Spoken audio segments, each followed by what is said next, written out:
Hello everyone and welcome to the channel. आज है 20 अगस्त 2020। आज के सभी इंपॉर्टेंट करंट अफेयर्स को हम इस वीडियो में कवर करने वाले हैं। साथ ही हर क्वेश्चन से रिलेटेड इंपॉर्टेंट फैक्ट्स भी आपको बताने वाला हूं, इसलिए आप वीडियो को पूरे ध्यान से देखिएगा। इसके PDF का लिंक मैंने वीडियो के डिस्क्रिप्शन में दे दिया है, वहाँ से आप इसे डाउनलोड कर सकते हैं। तो चलिए शुरू करते हैं।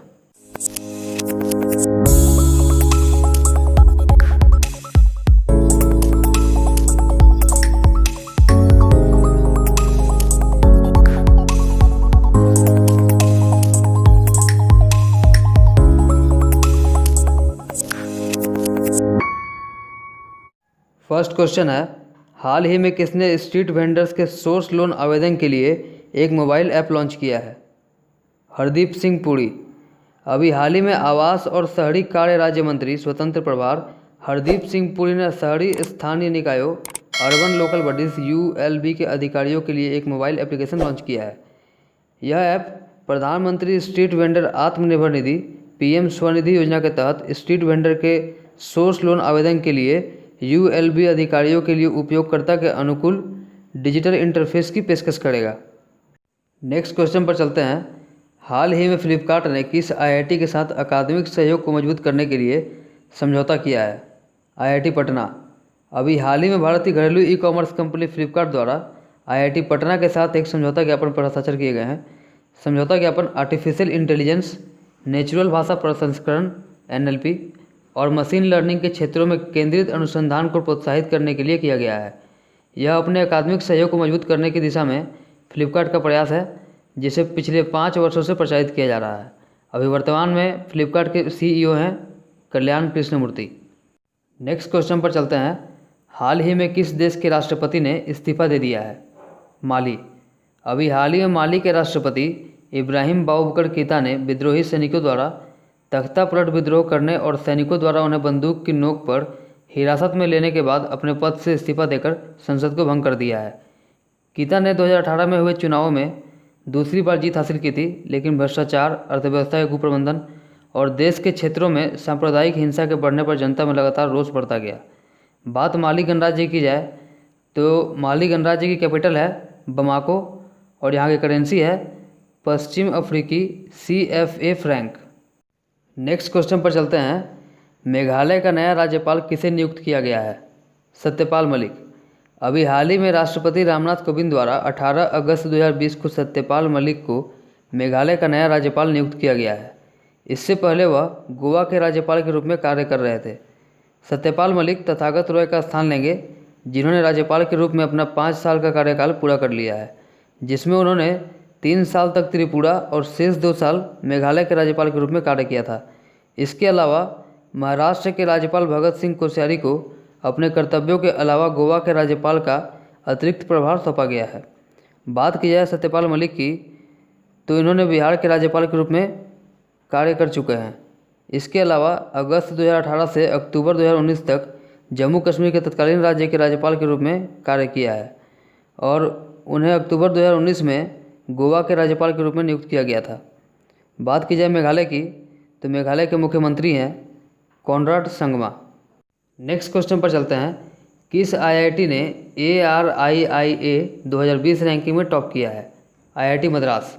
मद्रास स्थित भारतीय प्रौद्योगिकी संस्थान ने भारत में सबसे बेहतर केंद्रीय वित्त पोषित संस्थान के लिए Atal ranking of institutions on innovation achievements यानी अभिनव उपलब्धियों पर संस्थानों की अटल रैंकिंग ARIIA 2020 में अपने शीर्ष स्थान को बरकरार रखा है।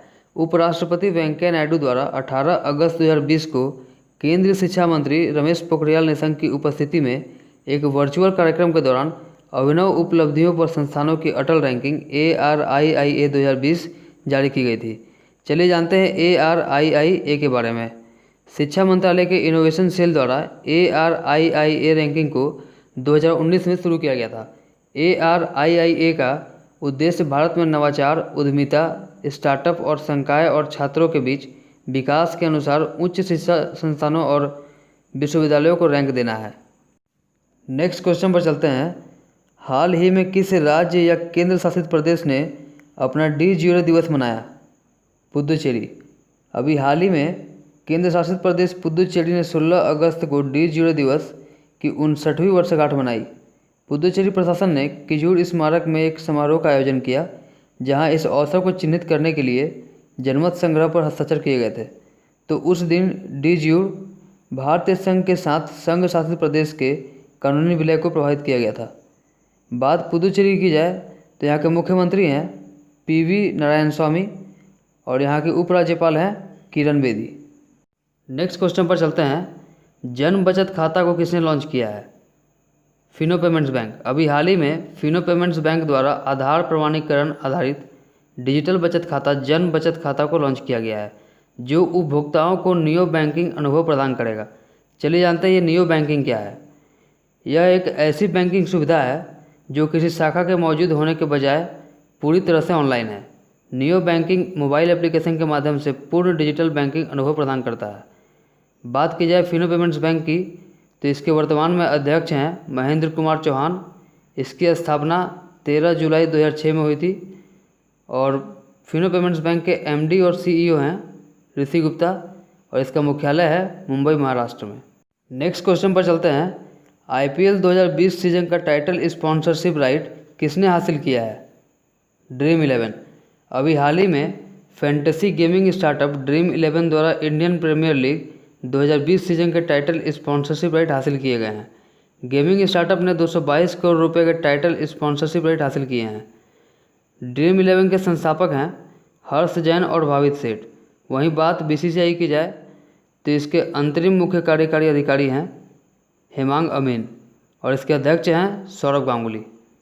नेक्स्ट क्वेश्चन पर चलते हैं। हाल ही में विश्व मानवता दिवस कब मनाया गया? 19 अगस्त। विश्व मानवता दिवस हर साल 19 अगस्त को विश्व स्तर पर मनाया जाता है। यह दिन मानवता के लिए काम करने वाले उन लोगों को श्रद्धांजलि देने के लिए मनाया जाता है जिन्होंने मानवीय सेवा करते हुए अपनी जान गंवा दी या जोखिम उठाया है। इस वर्ष विश्व मानवता दिवस का 11वां संस्करण है। चलिए इसके इतिहास के बारे में जानते हैं। इराक के बगदाद में 19 अगस्त 2003 को कैनाल होटल पर एक बम हमला किया गया था, जिसमें 22 लोग क्रूरता से मारे गए थे और जिनमें से एक इराक में मुख्य मानवतावादी थे। इस घटना के बाद संयुक्त राष्ट्र महासभा ने साल 2009 में बम हमले की याद में इस दिन को विश्व मानवता दिवस के रूप में घोषित किया। नेक्स्ट क्वेश्चन पर चलते हैं। भारत का पहला बुलियन इंडेक्स बुलडेक्स कौन लॉन्च करेगा? MCX। Multi commodity exchange of India MCX 24 अगस्त 2020 को भारत का पहला बुलियन इंडेक्स बुलडेक्स लॉन्च करेगा। सोने और चांदी अंडरलाइन के साथ बुलडेक्स का बाजार आकार 50 का होगा और जो नकदी निगमित वायदा अनुबंध होगा। Multi commodity exchange of India limited Bharat में स्थित एक स्वतंत्र कमोडिटी एक्सचेंज है। इसकी स्थापना 2003 में हुई थी और यह मुंबई में स्थित है। नेक्स्ट क्वेश्चन पर चलते हैं। हाल ही में किसने निर्वाचन आयुक्त के पद से इस्तीफा दे दिया है? अशोक लवासा। अभी हाल ही में निर्वाचन आयुक्त अशोक लवासा ने अपने पद से इस्तीफा दे दिया है। लवासा अगले महीने फिलीपींस स्थित एशियाई विकास बैंक के उपाध्यक्ष के रूप में पदभार संभालेंगे। जुलाई 2020 में एशियाई विकास बैंक ने उनकी इस पद पर नियुक्ति की घोषणा की थी। बात एशियाई विकास बैंक की जाए तो इसका मुख्यालय मनीला फिलीपींस में है।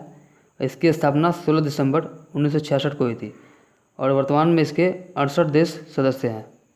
नेक्स्ट क्वेश्चन पर चलते हैं। भारत में ओकले के नए ब्रांड एम्बेसडर कौन होंगे? रोहित शर्मा।